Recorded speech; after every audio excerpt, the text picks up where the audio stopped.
เพิงอ่างนี่เด้อจ้าลูกของลูกสโนโกจ้าอีแม่เป็นตายแล้วกำลังไงจ้ากับเททาริจ้าเททาริเป็น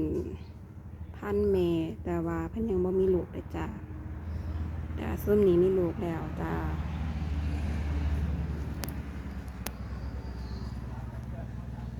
กับป่าบุญเรื่องตัวนี้เด้อจ้าป่าบุญเรื่องสายพันธุ์นี้ก็เลี้ยงยากให้กันจ้าเวลาเปลี่ยนน้ำให้ใส่เกลือสมุดก่อนเด้อจ้าแล้วก็เอาน้ำลงไปเพิ่นค่อยว่าซอกจ้าเปลี่ยนช่วงนี้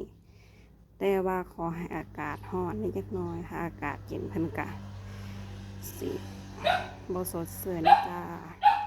มีบ่หลายเด้อจ้ามีสำนี้เด้อจ้าสวัสดีจ้า